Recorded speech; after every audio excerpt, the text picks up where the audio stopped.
ये बात बारीक बात है, अगर इसको समझ लें, उसको जान लें, तो ये जो चलन चल रहा है कि लोग हमारे, पैसा हमारा, मंच हमारा और माला उनके हिस्से में और जयकारा उनके हिस्से में, तो अगर ये बात समझ में आ जाती है तो हमारा डैमेज रुक जाएगा, जो हमारा नुकसान हो रहा है वो रुक जाए। भले ही हमारा जो फायदा है वो बढ़े ना बढ़े, पर नुकसान रुकना भी फायदा होगा। अगर आपके पास 100 रुपए हैं और 100 रुपए में 30 रुपए का नुकसान हो रहा है और आपने 30 रुपए का नुकसान रोक लिया, तो आपका 30 रुपए का फायदा हो गया, क्योंकि नुकसान नहीं हुआ। तो जो इस तरह का नुकसान होता है सोसाइटी में समणों का, वो रुक सकता है। हमारे लोग दूसरों के यहाँ ना जाएं, चाहे भले ही हमारे टुकड़ों में टूटे रहें, क्योंकि टुकड़ों में टूटे रहेंगे तो हमारे हैं, पर अगर दूसरे के यहाँ चले गए तो एक के साथ एक लेके जाएंगे। यानी अगर 30 लोग चले गए जयकारा करते करते, तो 30 का बलौल लेके 60 चले जाते हैं। और उससे बेहतर स्थिति है कि यहीं रहें, बेशक टुकड़ों में रहें, और उससे बेहतर स्थिति है कि यहीं रहें पर बड़े टुकड़ों में रहें, और उससे भी बेहतर स्थिति है कि एक होकर रहें।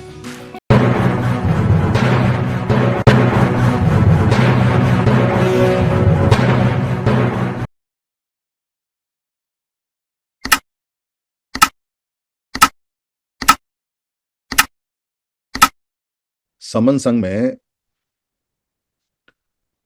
छोटी छोटी बातों का हम बड़ा बड़ा विश्लेषण करते हैं, एनालिसिस करते हैं, और उनमें से अपने काम की, समन संघ के हित की, समणों के हित की बात को निकालते हैं। हम आंख बंद करके किसी भी बात पर यकीन करने के लिए नहीं बोलते, चाहे वो पहले से चली आ रही है, चाहे बीच में आई है, चाहे कोई नई बात है। हम आंख बंद करके किसी भी किताब पर यकीन करने के लिए नहीं बोलते, चाहे वो कोई बिना लेखक की पुरानी किताब है, बिना किसी रेफरेंस की कोई किताब है, कोई काल्पनिक किताब है, कोई धार्मिक किताब है, कोई उपन्यास है, कोई नोबल है, कोई कथा है, कोई कहानी है, कोई सामाजिक है, कोई धार्मिक है, कोई समणों से संबंधित कोई भी किताब है। आंख बंद करके किताब पर यकीन करना बिल्कुल ऐसे है जैसे अंधेरे में मोटरसाइकिल चलाना। कुछ नहीं पता क्या हो जाए और क्या वो कर दे। समणों के अंदर जो महापुरुष हैं, उनको भी हम आंख बंद करके मानने के लिए नहीं बोलते। कोई कह सकता है कि समणों के महापुरुष पे भी डाउट कर रहे हैं, समणों के महापुरुष को आंख बंद करके मानने के लिए भी डाउट कर रहे हैं, संशय कर रहे हैं। ये तो बड़ी अजीब सी बात है, क्योंकि समणों के महापुरुष पे आंख बंद करके अगर बात को मानेंगे तो हो सकता है कि कुछ नुकसान उठ जाए या उठाया जाए। जो लोग समणों के महापुरुष को खत्म करते हैं, वो समणों के महापुरुषों द्वारा कही गई बात को अपने शब्दों में, अपने टीका में, अपने टिप्पणी में, अपने उदाहरणों में, या उसका ट्रांसलेशन करते समय, या उसको लिखते समय, या उसको छापते समय हल्के हल्के से परिवर्तन करने शुरू कर देते हैं। और जब ट्रांसलेशन होता है तो मुख्य भाषा का जो अर्थ है वो दूसरी भाषा में अनर्थ कर देते हैं। एक शब्द के बहुत सारे अर्थ होते हैं, अलग अलग संदर्भ में होते हैं। एक हल्का अर्थ होता है, एक भारी होता है। लिखने वाला भारी संदर्भ में अगर किसी भाषा में अक्षर को लेता है, और ट्रांसलेट करने वाला अगर आपका बंदा नहीं है या समझदार बंदा नहीं है, तो वो जो ट्रांसलेट करते समय शब्द लगाएगा वो उसमें हल्का शब्द लगा देगा और उसका अर्थ का अनर्थ हो जाएगा। कहना कुछ चाह रहे थे और हो कुछ गया। और फिर उन्हीं किताबों के ऊपर बहस होगी, फिर उन्हीं किताबों को सच मान के आगे बात बढ़ेगी, तो फिर और धीरे धीरे करके और बदलाव आएगा जो हमारे महापुरुषों की बात को पूरी तरह से बदल देगा, मोड़ देगा, या खत्म कर देगा, या अमान्य कर देगा। और हमको पता नहीं चलेगा, क्योंकि हम किताब पर आंख बंद करके भरोसा कर बैठे, तो उसको मना कैसे करें, अपने भरोसे को कैसे मना करें। इसलिए महापुरुषों की जब जय जयकार होती है और जयंतियां निकलती हैं, तो बड़ा मन प्रफुल्लित होता है, बड़ा मन खुश होता है कि देखो महापुरुषों की जय जयकार हो रही है और लोग इकट्ठे होकर अपने महापुरुष को बहुत अच्छे से मान रहे हैं। अच्छा लगता है, क्योंकि अगर किसी के पिताजी के, किसी के दादाजी के, किसी के परदाजी की अगर जय जयकार हो, तो उसी की जय जयकार होती है। जो उनका पोता होता है, पड़पोता होता है, बेटा होता है, उसी की जय जयकार होती है। हमारे अगर खानदानी की हो रही है तो हमारी हो रही है। जब तक अपने किसी महापुरुष का जय जयकारा हम करते हैं, यानी उसके ही खानदान के लोग करते हैं, उसके ही कम्युनिटी के लोग करते हैं, वही समणों के समण लोग करते हैं, तब तक डाउट करने का, संशय करने का इतना मामला नहीं है। पर जब अपने महापुरुष की जयकारा वो लोग करने लगे जो अपने समणों के दुश्मन रहे, जो उस समय उस महापुरुष के दुश्मन रहे, जो उस महापुरुष के द्वारा किए हुए कामों को खत्म कर रहे हैं, जो उस महापुरुष की जो छवि है उसको खराब कर रहे हैं, उसकी स्टैचू तोड़वा रहे हैं, उसका संविधान जलवा रहे हैं। तो फिर हमें ये समझ देना चाहिए कि हमारे महापुरुष की जयकारा करने वाला ठीक वैसे ही है जैसे किसी मेले में, और जब कोई मेले के अंदर आता है और मेले के रूप रंग में मिल जाता है, घुल मिल जाता है, और फिर रूप रंग में घुल के मिल के घात कर जाता है, किसी को मेले के शोर शराबे में मार जाता है। जैसा कई पिक्चरों में अक्सर दिखाया जाता है कि किसी को मारना हो तो मेले में खुलेआम आता है, ढोल तमाशे बज रहे होते हैं, रंग उड़ रहे होते हैं, और वो नकाब पहन के आता है मेले में और उसमें घुल मिल जाता है और मार के निकल जाता है, और लोगों को पता भी नहीं चलता कि कोई व्यक्ति कोई किसी को मारकर इसमें से चला भी गया, घात करके चला गया। वैसे ही 14 अप्रैल का जो बहुत बड़ा महाउत्सव चलता है और कई दिनों तक चलता है, उस उत्सव में बहुत लोग शामिल होते हैं। वो भी शामिल हैं जिन्होंने डॉक्टर अंबेडकर से फायदा लिया है, वो भी शामिल हैं जो डॉक्टर अंबेडकर के नाम पे राजनीतिक अपना काम सिद्ध करते हैं, वो भी शामिल होते हैं जो डॉक्टर अंबेडकर के बहुत गहन अध्ययन करने वाले और समझदार लोग हैं, वो भी शामिल होते हैं जो डॉक्टर अंबेडकर के इस मार्ग से आगे अपने बच्चों का भविष्य अच्छा देखते हैं, और वो भी शामिल हैं जो डॉक्टर अंबेडकर की इन नीतियों से परेशान हैं और वो डॉक्टर अंबेडकर के संविधान को, उनकी बातों को खत्म करना चाहते हैं, वो भी शामिल हैं। पर हमारे लोग जो हैं वो बड़े मस्त मौला हैं, उनको इस बात से कोई मतलब नहीं पड़ता कि हमारे महापुरुष के कार्यक्रम में किसी वमन का क्या काम है, और वो ये भी नहीं सोच पाते कि वमनों ने कब अपने महापुरुष में हमारे किसी समण को मुख्य अतिथि बनाया, वमनों ने कब अपने किसी महापुरुष के कार्यक्रम करने में हमको सुनने के लिए बुलाया, वमनों ने कब अपने किसी व्यक्ति विशेष नेता टाइप के आदमी का कोई उत्सव या कोई कार्यक्रम मनाते समय या कोई जयंती मनाते समय, पुण्यतिथि मनाते समय कब हमको इनवाइट किया कि चला गा के चलाओ या इस पर भाषण दो। ऐसे उदाहरण नहीं मिलते।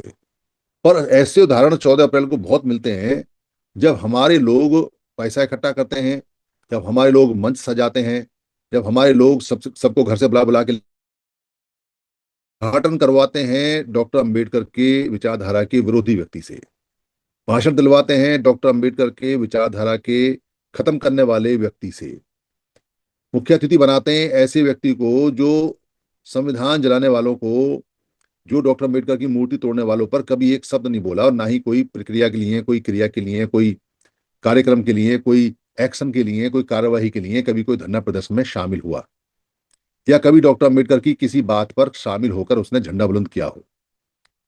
ये लोग हमारे समझ नहीं पाते। उनको लगता है कि वमन हमारे कार्यक्रम में आ गया, हमारे पाप धुल गए। उनको लगता है कि वमन हमारे घर आके बैठ गया, हमारे पाप धुल गए। उनको लगता है कि वमन हमारे यहाँ खाना खा के चला गया, हम धन्य धन्य हो गए। उनको लगता है कि वमन ने हमारे पास बराबर बैठ के हमसे दो चार बातें कर ली, हाथ मिला लिया तो बस हमारा काम हो गया। ऐसा मानसिक गुलामी का दौर आज भी चल रहा है, जो ये कहते कहते नहीं थकते कि डॉक्टर अंबेडकर ने मानसिक गुलामी से आजादी दिलाई है। ये उनकी कहानी है, और उनकी कहानी इसलिए आगे बढ़ जाती है क्योंकि सामने जो सुनने वाले हैं वो बुद्धिबंद है, वो सोचते नहीं है, वो कहते नहीं है, वो प्रतिकार नहीं करते, वो विरोध नहीं करते। डॉक्टर अंबेडकर की जयंती मनाने का सिर्फ और सिर्फ अधिकार डॉक्टर अंबेडकर के अनुयायियों को, समणों को है। हमारे बाप की जयंती कोई दूसरा क्यों मनाए, हमारे बाप का कार्यक्रम पे भाषण देने के लिए कोई दूसरा क्यों आए? कोई लॉजिक नहीं बनता, कोई कारण नहीं बनता। सोचें, अगर डॉक्टर अंबेडकर होते तो क्या इन बातों से खुश होते? क्या इनको अलाउ करते? क्या आलोचना नहीं करते? क्या इनको फटकार नहीं लगाते? क्या इनको छड़ी से नहीं मारते? क्या इनका सामाजिक बहिष्कार नहीं करते?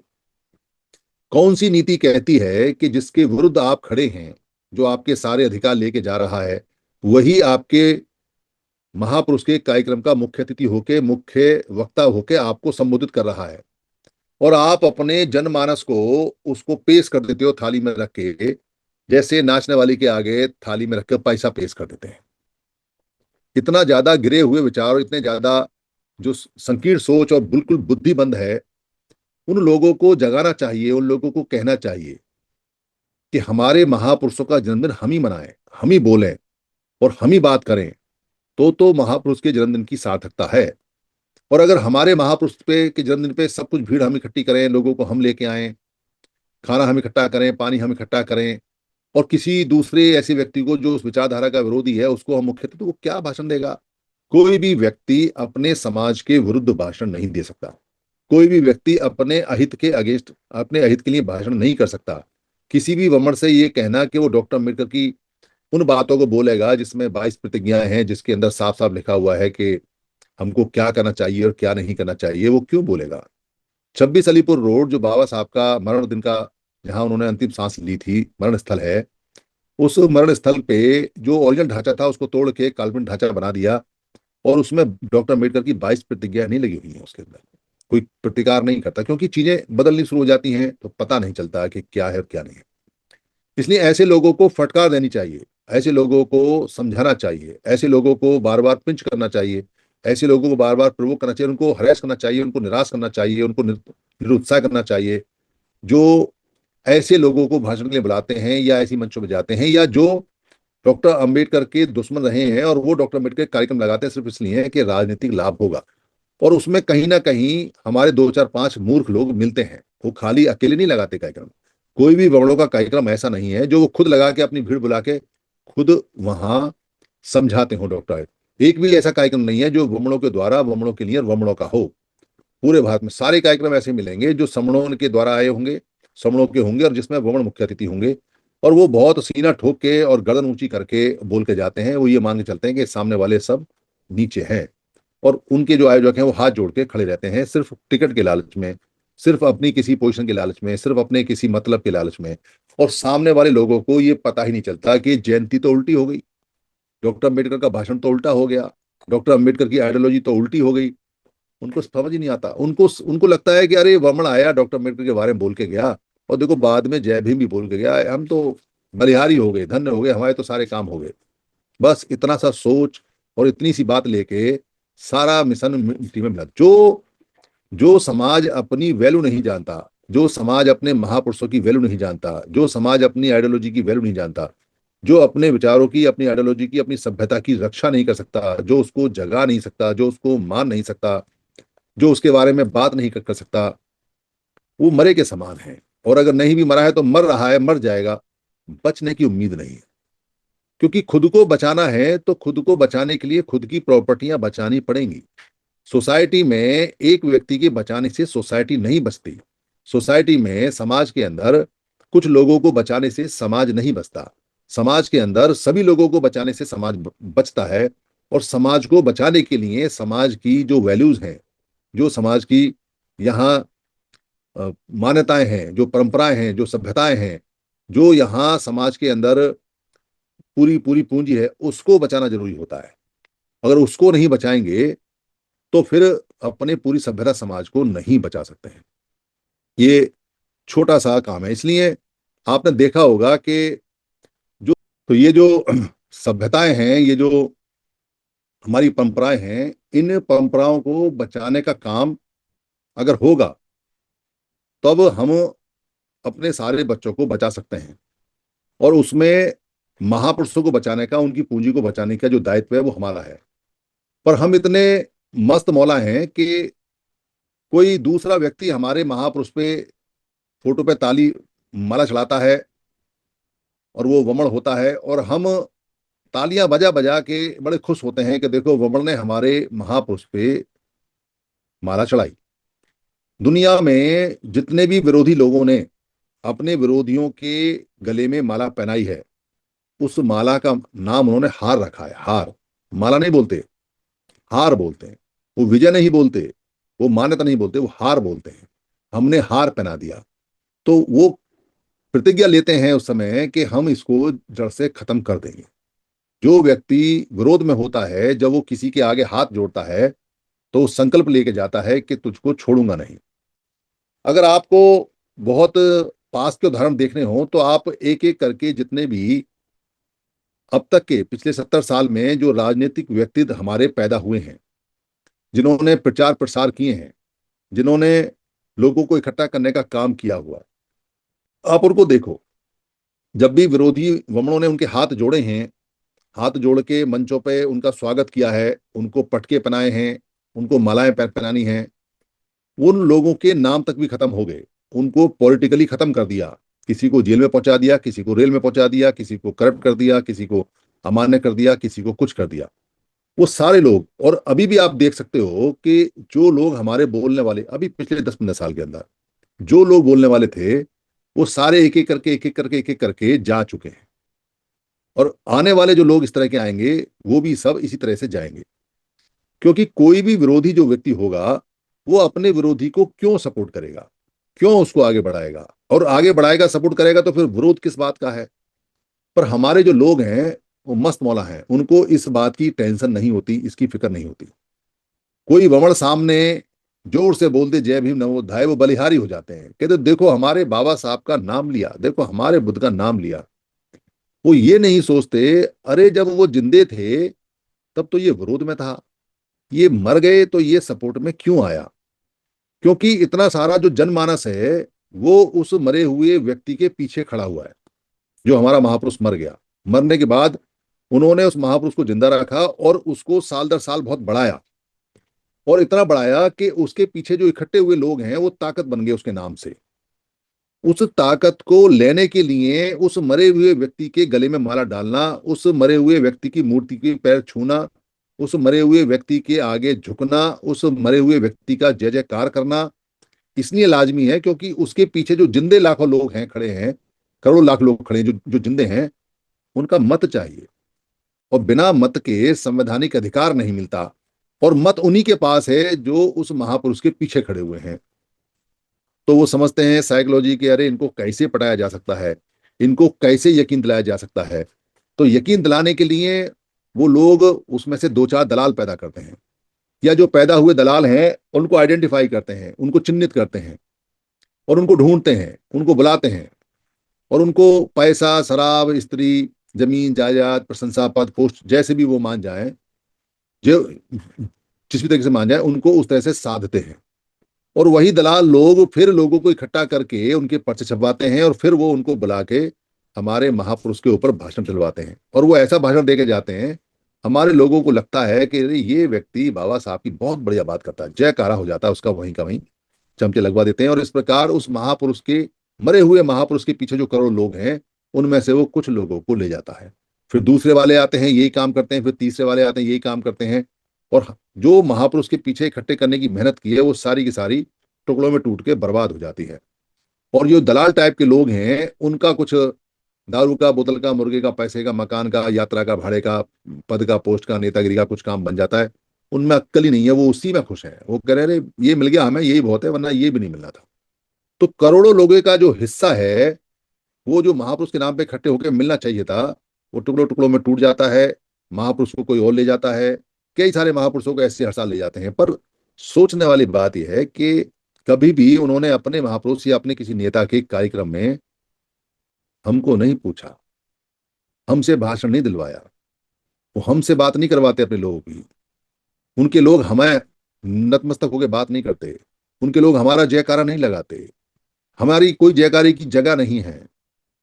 ये बात बारीक बात है, अगर इसको समझ लें और इसको जान लें, तो ये जो चलन चल रहा है कि लोग हमारे, पैसा हमारा, मंच हमारा, और माला उनके हिस्से में और जयकारा उनके हिस्से में, तो अगर ये बात समझ में आ जाती है तो हमारा डैमेज रुक जाएगा, जो हमारा नुकसान हो रहा है वो रुक जाए। भले ही हमारा जो फायदा है वो बढ़े ना बढ़े, पर नुकसान रुकना भी फायदा होता है।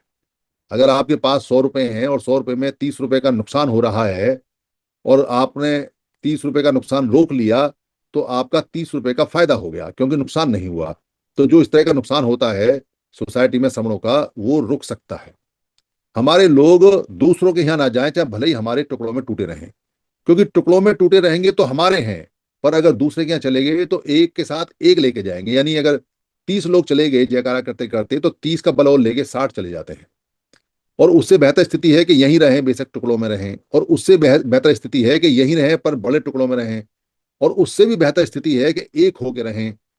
तो एक होने का मंत्र पहले तो था नहीं, पर एक होने का मंत्र अब है। और वो एक होने का मंत्र है कि आप किसी भी पार्टी में रहो, आप किसी भी संगठन में रहो, आप किसी भी मत में रहो, आप किसी भी मान्यता में रहो, आप किसी भी प्रदेश में रहो, आप किसी भी जाति में रहो, आप किसी भी गोत्र में रहो, आप किसी भी कोई भी नाम आप लिखो, आप कोई भी चीज बोलो, आप कुछ भी खाओ, कुछ भी पहनो, कोई सी भाषा बोलो, कोई सा भी आपका जो मन है वो काम करता है करे, पर इस बात को जान लो कि हम सब एक हैं और हम सबको इकट्ठा करने वाला जो जानकारी और पहचान है वो ये है कि हम पैदाइशी समण हैं। ये जो पैदाइशी समण होने की जानकारी है, ये जानकारी बहुत इंपॉर्टेंट है। ये जानकारी हमको जिताती है, ये जानकारी हमको आगे बढ़ाती है, क्योंकि हमारे पास में अब तक ये जानकारी नहीं थी कि हम सारे के सारे समण हैं। ये जानकारी हमारे पास थी ही नहीं, और ये जानकारी नहीं होने से नुकसान ये हुआ कि हमको ये पता ही नहीं चला कि हम सारे के सारे एक ही परिवार के हैं। ये बात हमको पता नहीं चली।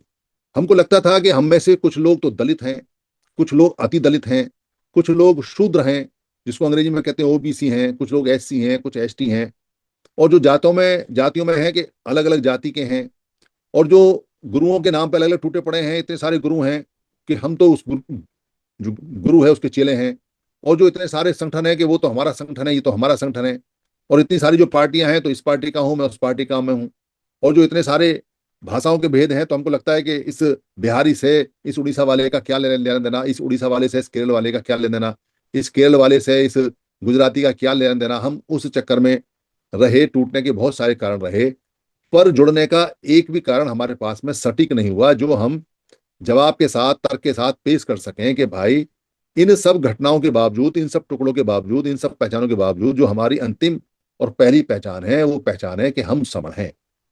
समन संघ ये पहचान देता है, और साथ ही साथ ये भी बताता है कि देखो पहचान का कितना फायदा है, कि बाहर से आए हुए लोगों को हमने ये कहा कि बाहर से आए हुए वम लोग हैं, बाहर से आए हुए वही मण लोग हैं, बाह्य लोग हैं, इनको हमने वही मण कहा।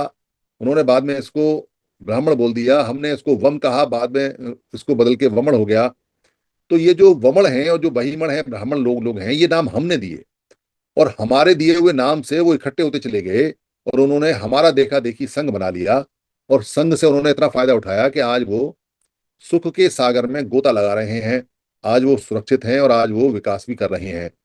और हम छिन्न भिन्न होके ऐसे हो गए कि जो कभी सम्राट अशोक की संतान और सम्राट महाभारत के हम राजा और राज परिवार के लोग रहे, हम यहाँ के सर्वे सरसरवा रहे, नीति बनाने वाले रहे, नीतिज्ञ रहे, उनकी हालत ऐसी हो गई कि उनको वो काम जो उनके पुरखों ने कभी किया ही नहीं, वो काम करने की नौबत आ गई।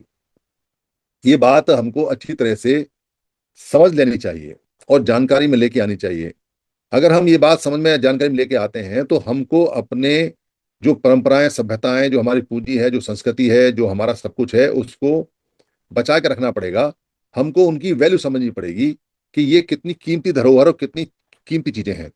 हमारे महापुरुष का जन्मदिन कोई और मनाए, ये बात देखने में साधारण लगती है, पर उस मरे हुए महापुरुष के पीछे जो जीवित करोड़ों लोग हैं, उनका मत चला जाता है, जिससे उनका अधिकार चला जाता है, जिससे अधिकार से उनका सुख चला जाता है, उनकी संपन्नता चली जाती है, उनकी सुरक्षा चली जाती है, उनका विकास चला जाता है। ये छोटी बात नहीं है, क्योंकि सब कुछ जाता है। इसलिए महापुरुष बेशक मरा हुआ है हमारा, पर उसके पीछे जो जीवित लोग हैं वो ना जाए, इसलिए महापुरुष को बचा के रखना चाहिए। उस पर किसी का अधिकार नहीं होना चाहिए। हमारा महापुरुष तो हमारा ही अधिकार है, और इसको कोई डिनाई नहीं कर सकता, इसको कोई मना नहीं कर सकता। कोई आगे कहे कि ये तो महापुरुष अब पूरे देश का है, पूरी दुनिया का है, तो हमने मना नहीं किया है।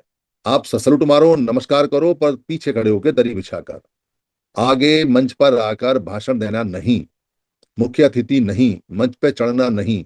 अगर महापुरुष में इतनी श्रद्धा है और महापुरुष को नमन करना चाहते हो, तो पीछे खड़े होकर नमन करो, और नमन करके आगे निकलो। ये जो महापुरुष के पीछे जो करोड़ लोग हैं, उनको भाषण देके बगलाने की कोशिश मत करो। ये मैसेज जाना चाहिए। अगर ये मैसेज नहीं जाएगा, तो महापुरुष नहीं बचेंगे, सभ्यता नहीं बचेगी, सब छिन्न भिन्न हो जाएगी, चलती रहेगी, इकट्ठा नहीं कर पाएंगे, तो जुड़ नहीं पाएंगे तो जीत नहीं पाएंगे। अपनी ही चीजों की अपनी वैल्यू नहीं कर पाएंगे, तो कोई दूसरा वैल्यू करेगा भी नहीं। अगर खुद की आप अपनी वैल्यू नहीं कर सकते, खुद की आप अगर अपनी जो प्रदर्शन है वो अच्छा नहीं कर पाए, तो दूसरा भी आपको सलाम करने के लिए आने वाला है नहीं। इसलिए बेशक हमारे पास कुछ है या नहीं है, पर जो हमें अपनी पूरी पूरी एक औकात है, उसको हमेशा ऊंचा कर करके रखना है, तब सामने वाले आपको नमन करने आएंगे। और जब सामने वाले आपको नमन करने आएंगे तब आपका फायदा होगा। और अगर सामने वाले नमन करने ना भी आए तो कम से कम हम तो नमन करने नहीं जा रहे ना, ये भी बड़ा फायदा है। इस फायदे से भी हमारे मस्तक ऊंचे रहेंगे और फिर हम सुख और शांति की तरफ, सुख और समृद्धि की तरफ, सुख और विकास की तरफ, और सुख और सुरक्षा की तरफ बढ़ेंगे। और जब हम बढ़ेंगे तो फिर हम जीतेंगे भी, और जब जीतेंगे तो हर चीज हमारे पास में होती चली जाएगी। इसलिए 14 अप्रैल आ रहा है, और 14 अप्रैल को जिन जिन को भी जहां जहां मौका मिलता है, व्हाट्सएप पे वीडियो बना के, इस पे बना के, इन लोगों को हरेश और निराश करना चाहिए कि भाई हमारे महापुरुष हैं तो अपने तक ही सीमित रखो, इनको किराए पे मत दो। हमारे महापुरुषों को किराए पे देने की जरूरत नहीं है, हमारे महापुरुषों के लिए बाहर से स्पीकर बुलाने की जरूरत नहीं है, हमारे महापुरुषों के लिए किसी बाहर के आदमी का जयकारा लगाने की जरूरत नहीं है, और किसी बाहर के कार्यक्रम में जाने की भी जरूरत नहीं है। अगर कोई वमन लगाता है तो लगाता रहे, क्योंकि हम मना नहीं कर पाएंगे, पर वहां जाने की आवश्यकता भी नहीं है। और भारत में ऐसा कोई कार्यक्रम नहीं है कि जो जो डॉक्टर अंबेडकर का या महापुरुषों का मनता हो और उसमें कार्यक्रम के ऑर्गेनाइजर समण ना हो। आज तक मैंने ऐसा कार्यक्रम नहीं देखा कि वमड़ों ने खाली डॉक्टर अम्बेडकर का या ज्योतिबा फुले का या बिरसा मुंडा का खाली वमड़ों ने मिलकर जयकारा लगाया हुआ, ऐसा कोई जयकारा आज तक मेरी निगाह में तो है नहीं। और अगर आपकी निगाह में कहीं है तो ये सवाल है आज का, जिसपे हम चर्चा करेंगे। मेरी किसी बात का अगर किसी को बुरा लगा हो तो मैं संघ से माफी चाहता हूँ। संघ मुझे माफ करे, संघ मुझे माफ करे, संघ मुझे माफ करे। संघ नमामि, संघ नमामि, संघ नमामि। संतों को बदनामी। और चर्चा का विषय रहेगा कि क्या कोई ऐसी मंच किसी ने देखी है कि जिसमें डॉक्टर अंबेडकर का या जिसमें बिरसा मुंडा का या ज्योतिबा फुले का या साहू जी महाराज का कोई ऐसा कार्यक्रम लगाया हो जिसमें कोई श्रवण ना हो और खाली वमणी जयकारा कर रहे हो और वमणी लगा रहे हो। किसी की अगर याद में आए तो हो सकता है मेरी याददाश्त को दुरुस्त करे। ये आज का सवाल है, और भी सवाल पैदा होते हैं, हैंड रेज करें, क्लिक करके बताएं। आए परिहार सर।